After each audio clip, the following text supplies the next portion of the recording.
जय हिंद दोस्तों। आलम sir English tutorial में आपका हार्दिक अभिनंदन, स्वागत। आज हम लोग एक नई क्लास लेके आए हैं आप लोगों के लिए। और ये जो क्लास है, तीसरा पार्ट है, ये थर्ड चैप्टर है, टू स्टोरीज अबाउट फ्लाइंग का।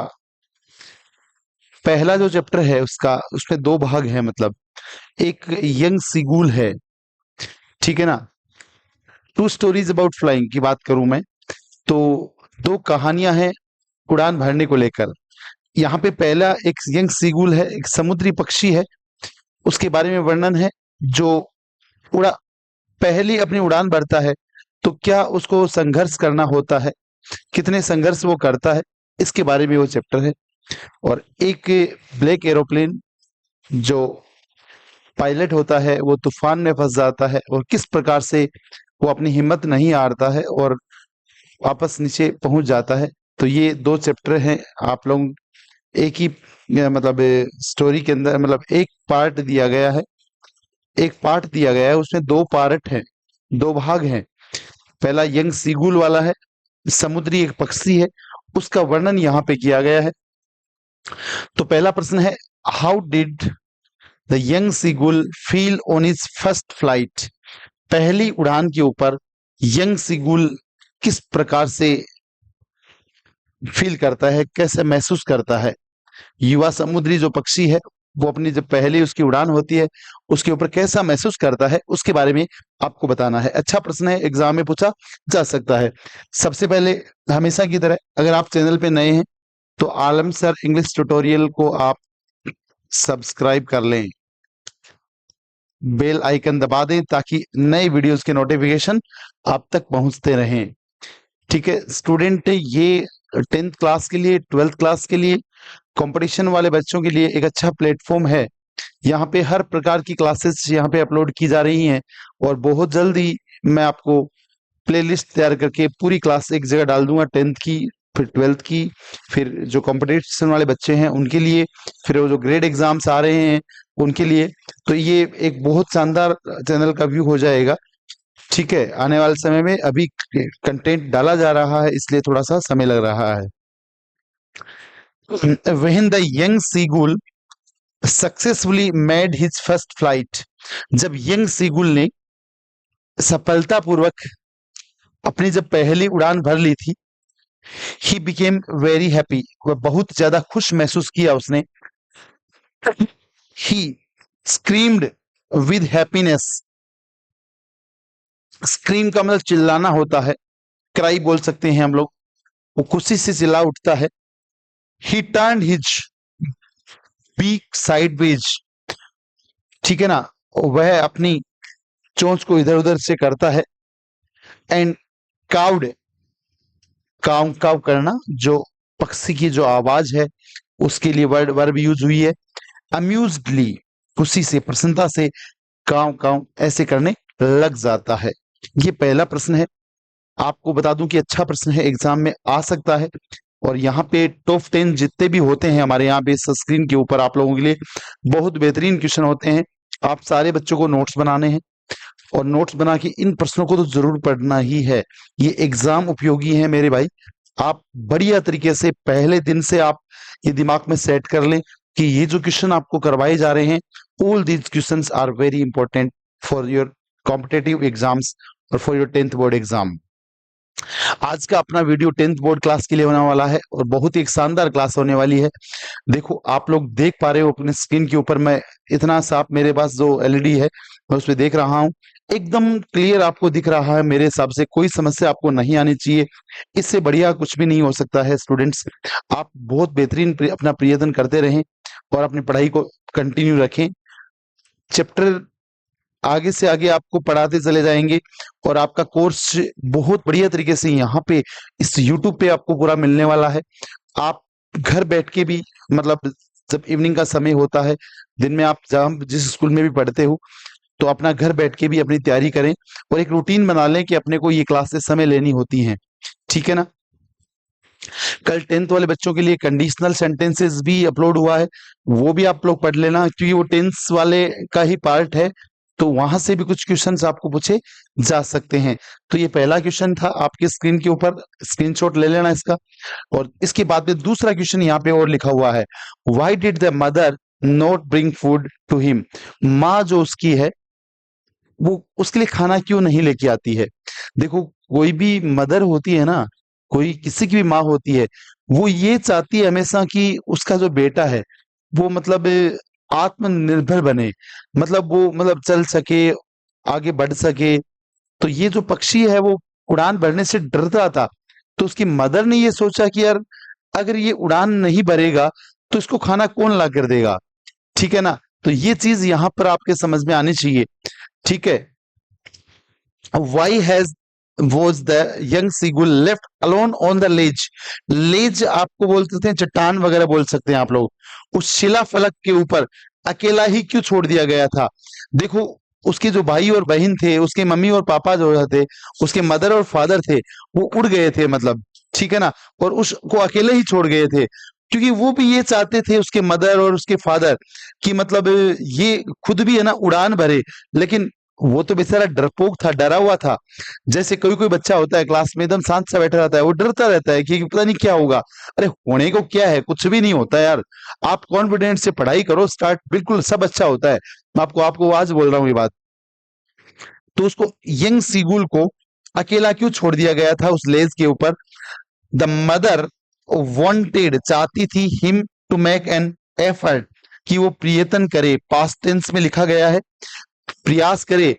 एंड जो फिश है वो खुद पकड़े अपने आप से, यानी वो शिकार जो है ना वो खुद करे, ये वो चाहती थी उसकी मदर।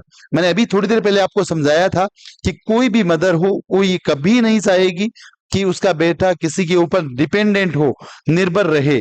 ठीक है, तो वो तो खुद से चलना सीखे, खुद से आगे बढ़े, ये उसकी मदर चाह रही थी। तो यही कारण था ना यहाँ पे, the mother wanted him to make an effort to fly, उड़ने का प्रयत्न करे। एंड द किस, कैच पकड़ना होता है, द फिश हिमसेल्फ, वह अपने आप से मछली को वह पकड़े। देयरफॉर, इसी कारण से, ही वॉज लेफ्ट अलोन, उसे अकेला छोड़ दिया गया था। And the mother did not bring food, और माँ जो है उसके लिए खाना नहीं लेके आई थी। ठीक है ना, यहीं तक कर लेना। ठीक है ना, ये आपका सेकंड क्वेश्चन है। आपको बता दूं कि दो क्वेश्चन यहाँ पे रेडी हुए हैं अभी तक दो क्वेश्चन को मैंने एक्सप्लेन किया है। यंग सीगुल ने कैसा फील किया था, अच्छा प्रश्न है, एग्जाम में आया हुआ है, बोर्ड एग्जाम के अंदर। आपको आगे भी मिल सकता है एग्जाम को देखने को, कोई ज्यादा कोई अतिशयोक्ति नहीं होगी, आयरनी नहीं होगी अगर ऐसा क्वेश्चन आपको एग्जाम में देखने को मिल जाए तो। क्योंकि यहाँ पे जो कंटेंट हम लोग लेके आते हैं आप लोगों के लिए, बहुत ही सिलेक्टेड कंटेंट होता है, और टॉप 10 इससे बाहर कुछ भी नहीं, ये हम दावे के साथ कहते हैं हमेशा। ठीक है ना, टॉप 10 का मतलब आप लोग सेलेक्टेड 10 क्वेश्चन लेके आते हैं, और मैं आपको बोर्ड का पेपर जब होगा तब आपको क्वेश्चन मैच करवाऊंगा यूट्यूब के वीडियो के माध्यम से, कि ये प्रश्न अपना उस क्लास से पढ़ा है, ये क्वेश्चन उस क्लास से पढ़ा है। आप इन प्रश्नों को जरूर याद कर लें अच्छी तरीके से, सारे बच्चे समझ के करना है, लेकिन याद रखना। ठीक है, तो आप लोग इसका स्क्रीनशॉट ले लें दोनों क्वेश्चंस का, फिर हम तीसरे क्वेश्चन पे आएंगे। हम्म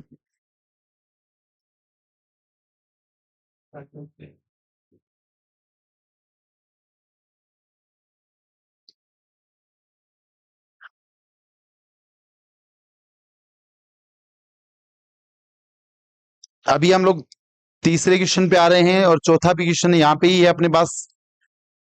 बार बार आपसे कहा जा रहा है, अगर आप चैनल पे नए हैं, पहली बार गलती से भी आए हैं, तो आप इसको सब्सक्राइब कर लें। ये केवल 10th के लिए ही चैनल नहीं बना हुआ है, 10th क्लास, 12th क्लास, कोई भी कंपटीशन क्लास में आप, ये चैनल आपकी हेल्प करेगा। मैं आपको आज बोल रहा हूं ये बात। इंग्लिश का पूरा कंटेंट है, एक भी वीडियो हमारा अभी तक ऐसा नहीं है जो आपको ऐसा लगे कि यार दूसरा कोई मैटर यहाँ पे डाला जा रहा है। केवल और केवल इंग्लिश का कंटेंट आपको यहाँ पे इस चैनल पे देखने को मिल रहा है। आप क्लास लेने के बाद में अपने कमेंट्स बॉक्स के माध्यम से में जाके कमेंट करना है कि आप क्लास को कैसा फील आप लोग कर रहे हैं। ठीक है ना, ये आपको बार बार आपसे मेरा निवेदन रहता है, हर क्लास के बाद में आप कमेंट करें, लाइक करें, और ज्यादा से ज्यादा चैनल को शेयर करें, ताकि और बच्चों तक भी पहुंच सके ये क्लासेज जो हम यहां से उपलब्ध करवा रहे हैं। ठीक है, आज का तीसरा क्वेश्चन है, why was the young seagull afraid. देखो, यंग सीगुल डरा हुआ क्यों था? अभी थोड़ी देर पहले बताया था ना, अफ्रेड का मतलब होता है डरा हुआ होना, अफ्रेड का मतलब होता है डरा हुआ होना। मीनिंग चेंज होके आते हैं एग्जाम में कई बार। टेरिफाइड डरा हुआ होना, स्केर्ड डरा हुआ होना। ठीक है ना, ये मीनिंग भी आपको देखने को मिल सकते हैं, डरे हुए होने की मीनिंग है। ठीक है ना, कई बार मीनिंग चेंज होके आता है, तो कोई कोई लड़का सोचता है ये प्रश्न क्या से आ गया सर, ये कराया या नहीं था। ऐसा नहीं होता, क्वेश्चन में मीनिंग बदल सकते हैं ना यार, क्या दिक्कत है मीनिंग। ठीक है ना, टेरिफाइड, चिकन हार्टेड भी डरपोक होता है, अफ्रेड ऑफ डरा हुआ होता है, स्केर्ड डरा हुआ होता है। ठीक है, तो ये ऐसे चीजों को भी आपको ध्यान रखना है। The young seagull was afraid, young seagull डरा हुआ था, as he was unable to fly, क्योंकि वह उड़ने में असक्षम था। अरे वो उड़ नहीं पा रहा था। He felt that his legs were not strong enough, वो ऐसा फील कर रहा था कि उसके जो पंख हैं उसका सपोर्ट नहीं करेंगे, मतलब उसको सहारा नहीं देंगे, जब वो उड़ेगा तो गिर जाएगा, ऐसा वो सोच रहा था। कौन सोच रहा था? यंग सीगुल यही सोच रहा था कि मैं उड़ने का प्रयत्न जब करूंगा तो मैं वापस गिर जाऊंगा, समुद्र में पड़ जाऊंगा या गिर जाऊंगा और मैं मर जाऊंगा। ये उसके मन में ख्याल चल रहे थे, इस कारण से ही वो बेचारा डरा हुआ था। आपको नहीं डरना है, आपको बिल्कुल नोट्स बनाने हैं, बढ़िया तरीके से पढ़ते रहना है और एक एक क्लासेस को पूरा ढंग से देखना है, तो आपको बिल्कुल फायदा मिलेगा। यंग सीगुल की तरह आपको डरना नहीं है, लेकिन आप कहानी के लास्ट पार्ट में पढ़ा था यंग सीगुल भी उड़ पाया था। तो देखो, डर के आगे जीत है और उस जीतने के लिए हमें मेहनत करने की जरूरत होती है, और वो मेहनत एक दिन में नहीं होती, लेकिन धीरे धीरे स्टेप बाय स्टेप। ठीक है ना, उस चिड़िया से पूछो जो घोंसला बनाती है, एक एक तिनका लेकर आती है और एक दिन वो घोंसला बन जाता है। ठीक है ना, तो यही बात मैं आपको इस प्रश्न के माध्यम से, इस पाठ के माध्यम से आप लोगों को कहना चाहता हूं कि आप बिल्कुल उस चिड़िया की तरह अपने आप को तैयार कीजिए, एक एक प्रश्न से स्ट्रगल कीजिए, पढ़िए, अच्छे से पढ़िए और उतना पढ़िए जितना आप लोग अपनी मंजिल तक जा सको। आप स्टूडेंट्स 100 मार्क्स भी गेट कर सकते हो। आप थोड़ा सा कॉन्फिडेंस लेके आओ अपने आप के अंदर, और कहते हैं ना कि कॉन्फिडेंस वो चीज होती है जो आपको उस मुकाम तक पहुंचा देगी जहां तक आप जाना चाहते हो। असंभव तो कुछ भी नहीं होता, बस चलने वाले में देर ही होती है, क्योंकि जब वो तक वो नहीं चलता, कोई भी मंजिल दूर ही लगती है। ठीक है ना, चाहे वो 2 मील की दूरी ही क्यों ना हो। ठीक है, तो ये बीच में मोटिवेशनल स्टोरीज आप लोगों के लिए जरूरी हैं, जिससे कि आपका मन करे पढ़ने को और आप आगे बढ़ते रहें। चौथा प्रश्न है, why were his parents angry with him. देखो, मैंने थोड़ी देर पहले एक बात कही थी, एंग्री का मतलब होता है गुस्से में होना। उसके पेरेंट्स उसके साथ में गुस्से में क्यों थे? और उसके पेरेंट्स इसलिए गुस्से में थे कि वो उड़ नहीं पा रहा था। उसके जो भाई, छोटे भाई थे और जो उसकी बहन थी, वो उड़कर चले गए थे, मतलब समुद्र पार चले गए थे, और वो उड़ नहीं पा रहा था, वो डर रहा था। तो आप भी है ना, जब स्कूल जाते हो, अच्छे नंबर प्राप्त नहीं करते और आपको डर लगता है, तो आपके पेरेंट्स आपसे थोड़े बहुत नाराज रहते हैं। क्योंकि वो इसलिए नाराज नहीं होते हैं कि भाई आप अच्छा ना करें, वो इसलिए नाराज होते हैं कि भाई आप कर क्यों नहीं पा रहे हो, आप हिम्मत क्यों नहीं लेके आ रहे हो, ये कारण होता है। He was not able to fly like his brothers and sisters, बता ही दिया मैंने आपको, वह उड़ नहीं पा रहा था अपने भाई और बहनों की तरह। Show the parents were angry with him, छोटा प्रश्न है, आपको आराम से तैयार कर लेना है। ठीक है ना, चौथा प्रश्न क्लियर हो गया अपना। आप चैनल पे नए हैं तो आप इस चैनल को, आलम सर इंग्लिश ट्यूटोरियल को सब्सक्राइब करें ज्यादा से ज्यादा, और शेयर करना सीखो दोस्तों, तब जाके ये चैनल ग्रो करेगा। और आपके लिए ऐसा कंटेंट तभी मिल पाएगा जब चैनल ग्रो करेगा, याद रखना मेरी बात। ठीक है ना, क्योंकि जितना हम ग्रो करेंगे उतना ही आपके लिए फायदेमंद होने वाला है ये चीज। ठीक है, अभी शुरुआती दौर है, इसलिए मैं आपको बोलता हूं, लगातार बोलता हूं ये बातें। ठीक है, आगे हम लोग पढ़ेंगे पांचवा प्रश्न, स्क्रीन नंबर 3 पे आ रहे हैं हम लोग, और आज का अपना पांचवा क्वेश्चन हम लोग करने जा रहे हैं, जो आप देख रहे हो, why was the problem before the narrator when he was caught in the storm. Narrator के सामने क्या समस्या आई थी जब वह तूफान में खो गया था? देखो समस्या ये आई थी उसके सामने कि ये आपका वो है हिज, जो आपका एरोप्लेन है वाला है, ब्लैक एरोप्लेन वाला चैप्टर है। एक इसी पार्ट में दो पार्ट हैं, दो भाग हैं। मैंने कहानी को स्टार्ट करने से पहले बोला है, ये इसके अंदर जो पायलट होता है ना, उसका जो डकोटा नाम का जो वायुयान है, ओल्ड डकोटा, वो है ना तूफान में खो जाता है।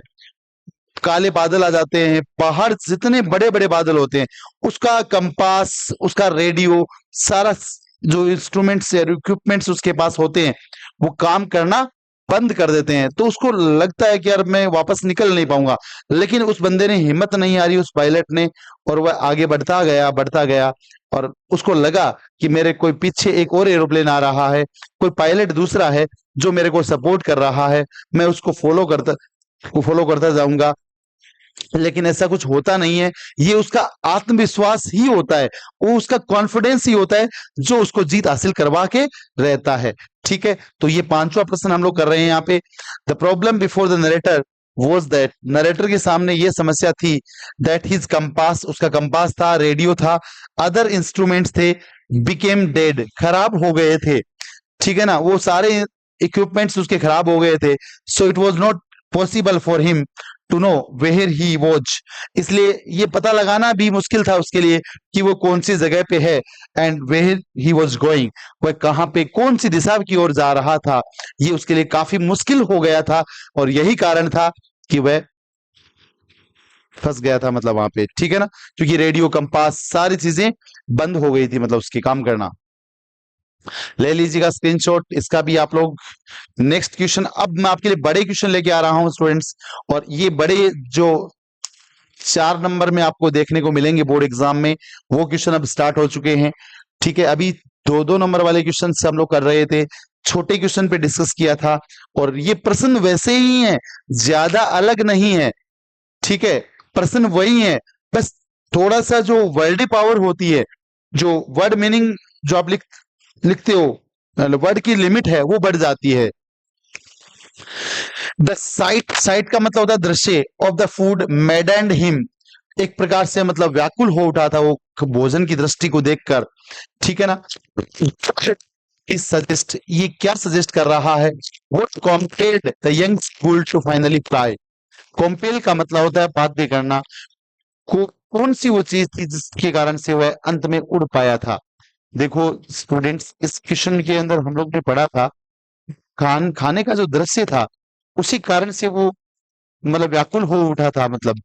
ठीक है ना, क्योंकि कल रात्रि से उसने कुछ भी नहीं खाया था, मतलब। ठीक है ना, और वह मतलब उड़ने से वो डरा हुआ था।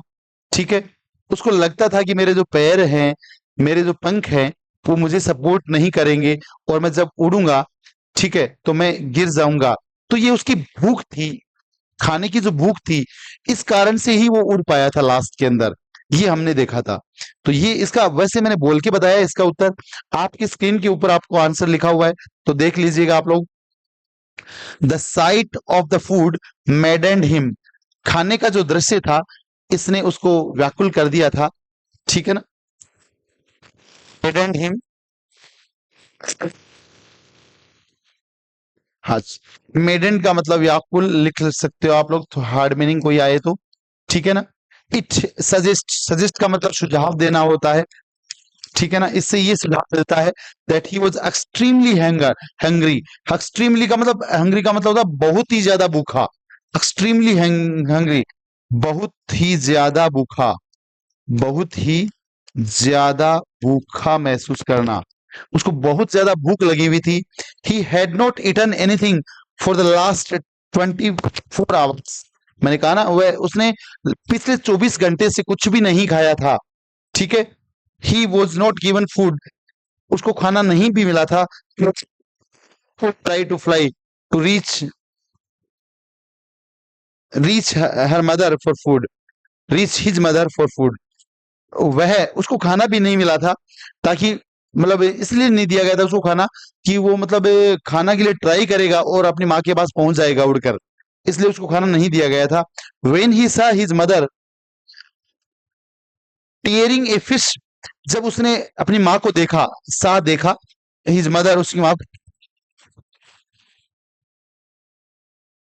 तोड़ना या फाड़ना भी कह सकते हो, या तोड़ना भी होता है इसका। ठीक है, दोनों ही मीनिंग में आता है। ए फिश, एक मछली को उसने फाड़ते हुए देखा या तोड़ते हुए देखा। दैट ले एट हर फीट, जो उसके पैरों में रखी हुई थी। ठीक है, he felt the food, he felt all the more hungry, और उसने बहुत ज्यादा भूख महसूस करी। He too loved to tear the food, वह खुद चाहता था कि मैं भी इस खाने को ऐसे चीर फाड़ करूं, मतलब he was only his hunger, it was only his hunger, ये केवल उसकी भूख ही जो थी। दैट कॉम्पेल्ड, कॉम्पेल्ड का मतलब होता है बाध्य करना, कॉम्पेल्ड का मतलब है बाध्य करना। The young seagull, young seagull को टू फाइनली फ्लाई, अंत में उड़ने के लिए बाध्य करती है उसको। ठीक है ना, तो ये आपके सामने प्रश्न है। अच्छा प्रश्न है स्टूडेंट्स, एग्जाम उपयोगी है, बोर्ड एग्जाम में आपको देखने को मिल सकता है। बड़े प्रश्न में अगर आपसे पूछता है तो आप लोग इसका ध्यान रखें। सारा प्रश्न आपके लोग ये अच्छे ही क्वेश्चन आपके लेके आते हैं।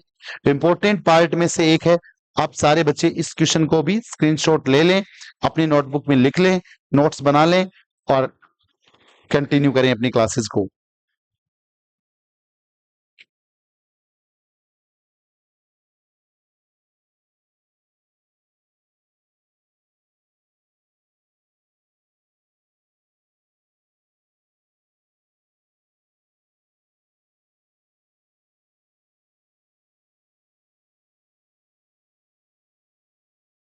नेक्स्ट क्वेश्चन पे बात करेंगे हम लोग। ले लिया होगा स्क्रीनशॉट अब तक तो स्टूडेंट्स, इस बड़े क्वेश्चन अब स्टार्ट हो चुके हैं, आप लोग इनको भी अच्छे से पढ़ लेना। क्वेश्चन अभी 7वां है अभी स्क्रीन के ऊपर। ठीक है, अच्छा प्रश्न आ रहा है। What was the reaction of his family on the seagulls soaring successfully? Soaring का मतलब होता है उड़ान भरना, सोरिंग का मतलब यहां पे है उड़ान भरना। जब यंग सीगुल ने अपनी उड़ान भर ली थी तो उसकी फैमिली का क्या रिएक्शन उसके प्रति रहा था।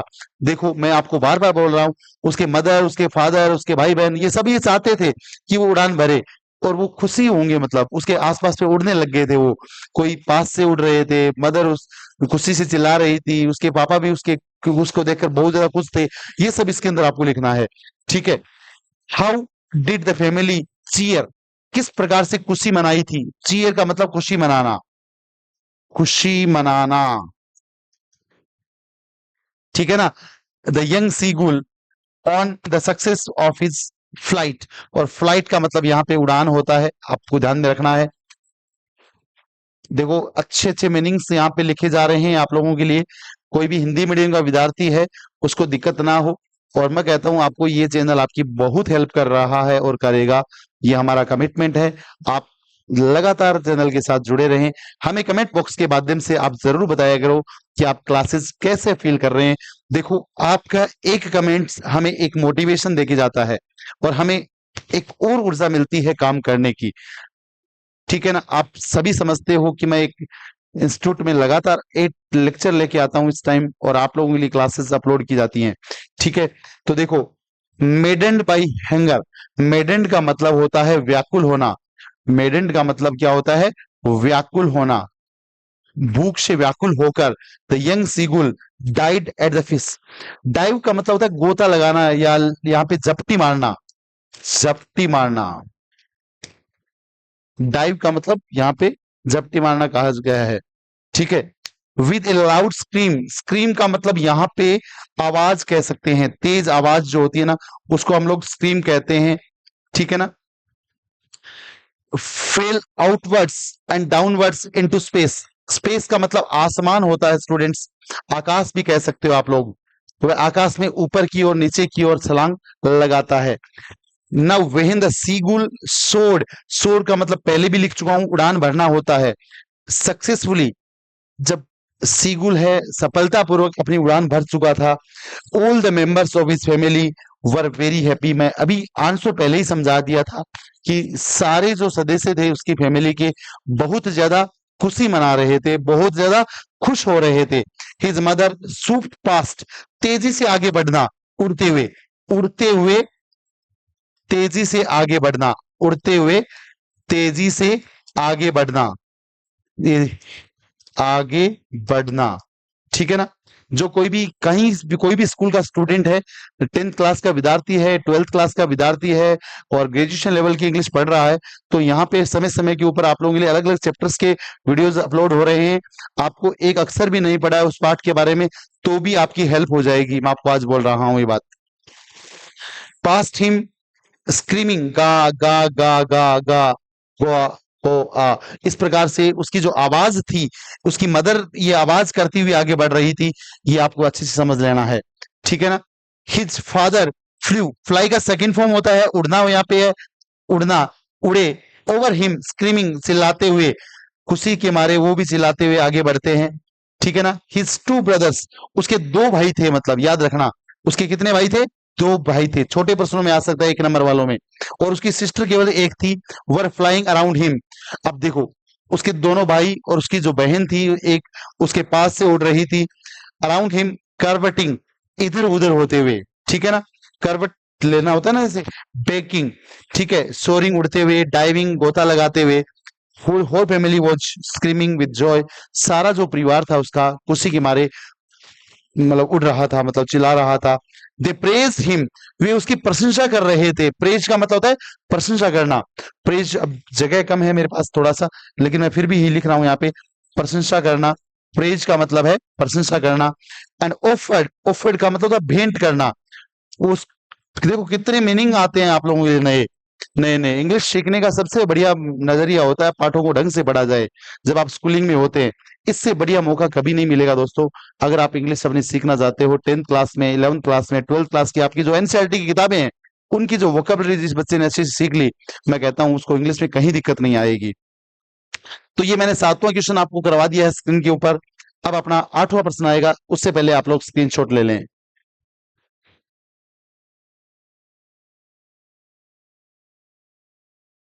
जब क्लास पूरी हो जाए तो आप अपने स्क्रीनशॉट मतलब आप मुझे बताएंगे कि आपने क्लास कैसी फील की आज की, क्योंकि आज आपके लिए स्पेशल क्लास बनी है और स्पेशल फॉन्ट में बनाई गई है, ठीक है ना।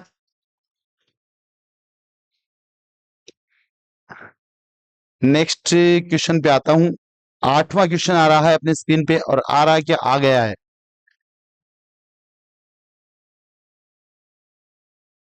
What did the young seagull's family do to help him to overcome his fear and fly? अच्छा प्रश्न है स्टूडेंट्स, ध्यान रखना। यंग सीगुल की फैमिली ने कैसे उसको सपोर्ट किया था, मतलब उसको उड़ान भरने के लिए, ठीक है ना। सीगुल फोर्स टू फ्लाई, या फिर ऐसे भी प्रश्न आता है, ये ओब्लिक लगा रहा हूं मैं यहाँ पे ओब्लिक है, ये प्रश्न ऐसे ही पूछा जाता है, how was the young seagull forced to fly, किस प्रकार से उसको बाध्य कर दिया गया था, मतलब फोर्स की जगह यहाँ पे कॉम्पेल्ड भी आ सकता है, कि उड़ने के लिए उसको बाध्य कर दिया गया था, ठीक है ना। और कैसे उसने उड़ान भरनी सीखी थी, मतलब, ठीक है ना। अब देखो, उसको तो ये लगता था कि मैं जब उड़ूंगा तो मतलब मेरे जो पंख हैं वो मेरे सपोर्ट नहीं करेंगे, ठीक है ना। और उसके परिवार ने उसको उस शिला फलक के ऊपर, उस चट्टान के ऊपर अकेला ही छोड़ दिया था, और वह बहुत ज्यादा भूखा भी था, फिर भी उसको खाना नहीं दिया, ठीक है ना। फिर उसकी माँ ने एक ट्रिक अपनाई, और उसके पास में आती है, और उस समय जब वो पास में आती है तो एक मछली का टुकड़ा उसके पास होता है, और वह मतलब आश्चर्य में वेट करता रहता है, इंतजार करता रहता है, ठीक है ना। लेकिन वह उसके पास में और अधिक नहीं आती है, और वो मछली का जो टुकड़ा होता है वो उसके हाथ मतलब पैरों से गिर जाता है, चोंच वगैरह से। तो फिर वह व्याकुल हो जाता है उड़ने, मतलब कुछ खाने के लिए, भूख इतनी भयंकर लगी होती है उसको, तो वह कोशिश करता है, और जब वो कोशिश करता है तो सफल भी हो जाता है, याद रखना मेरी बात, ठीक है ना। और इस प्रकार से उसकी फैमिली ने भी उसकी सपोर्ट की थी, ये मैंने हिंदी में बताया है। The young seagull was afraid to fly, young seagull डरा हुआ था उड़ने से। ही थॉट, उसने सोचा, that his little wings, wings होते हैं पंख, विंग्स होते हैं पंख, ध्यान रखना आप लोग। उसने सोचा कि उसके जो पंख हैं वो सपोर्ट नहीं करेंगे, could not support him, and he would fall in the vast sea, बहुत बड़े गहरे समुद्र में वो डूब जाएगा। इस सी का मतलब यहाँ पे समुद्र है, याद रखना पड़ेगा आपको, इसका मतलब यहाँ पे समुद्र है। His family left him alone, उसके परिवार ने उसको अकेला छोड़ दिया था। ऑन द लेज, लेज वो आपको चट्टान बोल सकते हो या शिला फलक बोल सकते हो, ठीक है ना। ही वॉज वेरी हैंग्री, बहुत ज्यादा भूखा था। ये मीनिंग पहले आ चुके हैं आज की क्लास में ही, इसलिए मैं बार बार नहीं लिख रहा हूं। His mother use a trick and came near him with a piece of fish. बता दिया मैंने आपको, उसकी माँ ने एक ट्रिक अपनाई, उसके पास में आती है फिश का टुकड़ा लेके। He waited a moment in surprise, और उसने इंतजार किया आश्चर्य के साथ में, वंडरिंग, सोचते हुए, why she did not come nearer, कि वह उसके नजदीक क्यों नहीं आ रही है।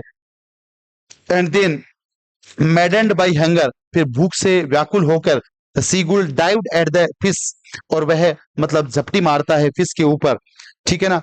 And began to fall downwards, और नीचे की ओर गिरने लग जाता है। डाउनवर्ड्स का मतलब नीचे की ओर होता है। ही वॉज अफ्रेड, डर जाता है, but he was flying in the sky. अच्छा, एक लाइन रह गई है। ही सा that his wings were spread, उसको लगता है कि उसके पंख जो हैं फैल रहे हैं अब आउटवर्ड्स, बाहर की ओर। And he was flying in the sky, और वह आसमान में उड़ रहा था। Thus the young seagull learned to fly, इस प्रकार से यंग सीगुल ने उड़ना सीख लिया। और हमने देखो यंग सीगुल जब डरा हुआ था वहां से चालू हुए और उड़ा दिया है यंग सीगुल को। मछली भी उसको पकड़ा दी है, अब उसको खाने को भी मिल गया है, अब वो भूखा भी नहीं है। तो मेरे हिसाब से अब इस पार्ट में से भूख आपको भी नहीं बचनी चाहिए, क्योंकि इस पार्ट में से जो होना चाहिए था वो मैंने निकाल के आपको दे दिया है। एक आध क्वेश्चन और है जो पहले आप स्क्रीनशॉट ले लें। 8वां प्रश्न है, अच्छा प्रश्न है।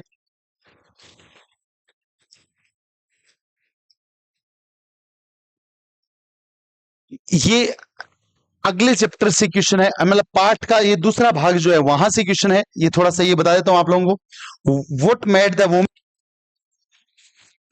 look at the narrator strangely, what were the reasons for the woman in the control center look at the narrator strangely। वो जो महिला थी नरेटर की ओर बड़े अजीब तरीके से क्यों देख रही थी। देखो वो कंट्रोल सेंटर पे गया था, जब उसकी जो एरोप्लेन था उसने लैंड किया, लैंड करने के बाद में उस महिला के पास गया, उसने पूछा कि जो दूसरा पायलट है वो कहाँ पे है। तो उसने कहा, महिला ने, कि रडार के ऊपर मैं तो केवल एक ही एरोप्लेन देख सकती थी, आज दूसरा कोई एरोप्लेन उड़ ही नहीं रहा था। तब उसने अजीब तरीके से देखा था। याद रखना मेरी बात, क्योंकि मौसम उस दिन बहुत ज्यादा खराब था, तूफान आ गया था, मतलब बादल काले थे चारों तरफ, कुछ भी दिखाई नहीं पड़ रहा था, ठीक है ना। When the narrator landed safely, landed का मतलब जब जो एरोप्लेन वगैरह होते हैं उतरते हैं ना ऐसे, ये होती है लैंडिंग पोजीशन, ठीक है। और चढ़ते हैं वो टेकिंग ऑफ पोजीशन होती है, टेक ऑफ करते हैं, उड़ान भरते हैं। He could not see guiding aeroplane in the sky, वह देख नहीं पा रहा था कि बाद में कि वो एरोप्लेन कहाँ गया। He wanted to see the man who was flying the aeroplane in the storm clouds, और वह ये देखना चाह रहा था कि कौन व्यक्ति उसका साथ दे रहा था।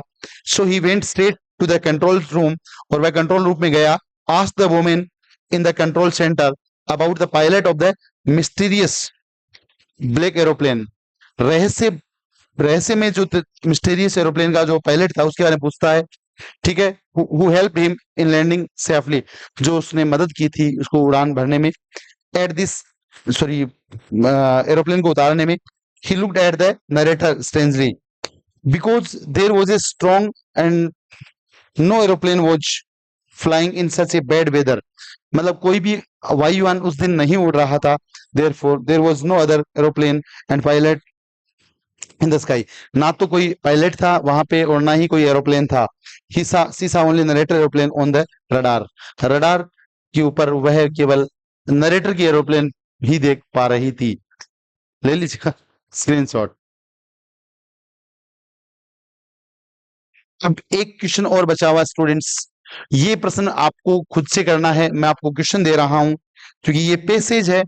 आगे वाले क्लासेस में हम लोग पैसेज आपको करवाएंगे, तो आप इसके लिए तैयार रहें। ये क्वेश्चन आप कमेंट बॉक्स के माध्यम से हमें आंसर लिख के भेजेंगे, हम बताएंगे आपको कि आपके ये प्रश्न सही हैं या गलत हैं, ठीक है ना। ये 6 प्रश्न हैं इसके अंदर, प्रश्न मैं सारे डिस्कस कर चुका हूं आपके साथ में, अलग कुछ भी नहीं है। How many brothers and sisters in the young seagull have, कितने भाई और बहन थे यंग सीगुल के, ठीक है, वो आपको बताना है। Who had been afraid to fly, कौन डरा हुआ था, इस पैसेज से निकालने हैं इसके उत्तर, ठीक है। Where did young seagull sleep at night, और वो रात्रि में कहाँ सोता था, यंग सीगुल कहाँ सोया था। Who had already flown away the day before, पहले दिन कौन उड़ गए थे वो बताना है।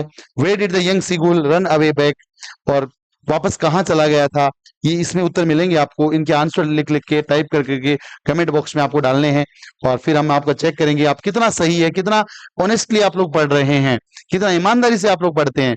और इससे आपका पेसेज का भी अभ्यास हो जाएगा। इस प्रकार के पेसेज भी आपको देखने को एग्जाम में मिलेंगे। और यहाँ पे इस वर्ड का एज का जो किनारा मतलब होता है, इसका पर्यायवाची वर्ड ढूंढना इस बेसिस के अंदर से। तो मैं आपको जितनी भी मेरी क्लासेस आएंगी उसमें एक एक आदत, एक एक पेसेस आपको दिया करूंगा, जिससे आपको इस प्रकार के प्रश्नों का अभ्यास भी हो जाएगा। तो उम्मीद करता हूं आपको ये क्लास अच्छी लगी। Thank you, have a nice day. जय हिंद दोस्तों।